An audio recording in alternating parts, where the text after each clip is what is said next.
Welcome, ladies and gentlemen, to my presentation on chronic disease as it relates to wellness. I'd like to take a moment to thank you for viewing my presentation, and I hope you find it enjoyable and informative. Chronic disease affects many people throughout the United States and is directly influenced by society's views on wellness, aspects of culture, and the individuals themselves.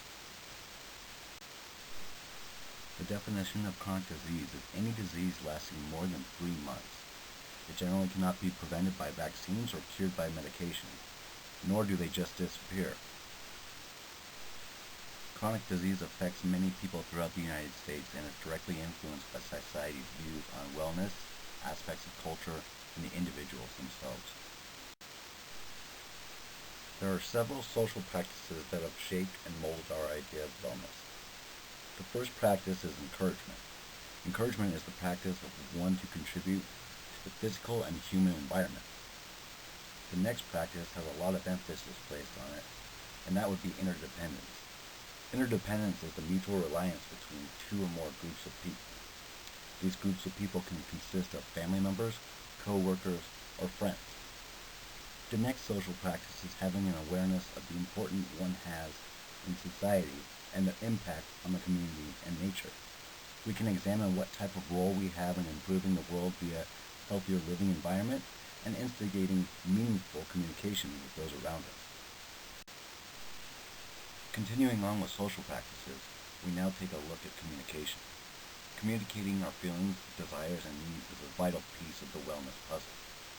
It's been said that communication is the key to trust. So naturally, with communication comes the building of friendship and intimacy. Building these relationships relates to caring for others, allowing others to care for you, effectively listening to these people, and the capacity to have empathy. Empathy is the ability to understand and share the feelings of others. Essentially, you are placing yourself in someone else's shoes. Lastly, we need to separate the time we work and the time we spent away from work. This is known as work-life balance. It is extremely important to allot time for recreation and leisure. Take some time to read a book, go for a hike or walk, or anything else that brings you pleasure. Next, we move into the idea of wellness. Many modern leaders and teachers from Martin Luther King Jr. and Gandhi to the Dalai Lama stress the urgency for our need to discover new ways of thinking and an evolving understanding of the dimensions of wellness. The 8 dimensions of wellness developed by the Substance Abuse and Mental Health Services Administration are emotional, financial, social, spiritual, occupational, physical, intellectual, and environmental. According to the World Health Organization, health is defined as a state of complete physical, social, and mental well-being, and not merely the absence of disease or infirmity. The concept of health-related quality of life is multidimensional, which includes the domains related to physical, mental, emotional, and social functioning. Continuing on with the idea of wellness, we examine one closely related concept to the health-related quality of life, which is well-being. Overall, well-being considers the physical, social, and mental aspects of a person's life.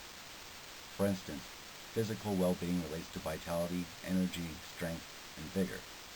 We then have what is known as social well-being. Social well-being comprises of the receiving and providing of quality support from friends, family, co-workers, and others alike. Lastly, we must consider mental well-being. Mental well-being consists of accepting oneself, balancing positive and negative energies, finding purpose and meaning in one's life, and being satisfied with one's life. The well-being aspect of the health-related quality of life model directly relates to the World Health Organization's definition of health and the concepts presented in this course. Attitudes towards wellness and health have transformed enormously over the centuries.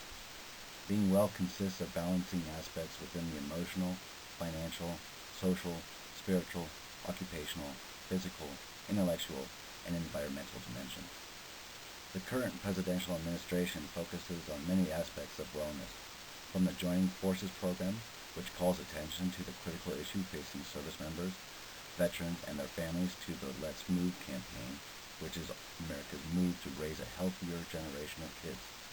Joining Forces amplifies wellness programming and resources, encourages and facilitates commitments to train and educate healthcare providers on the unique needs of service members, veterans, their families, and caregivers alike. The Let's Move campaign is a comprehensive initiative dedicated to solving the challenge of childhood obesity via providing healthier foods in schools, giving parents helpful information while also fostering environments that support healthy choices, ensuring that every family has access to healthy, affordable food, and helping kids become more physically active.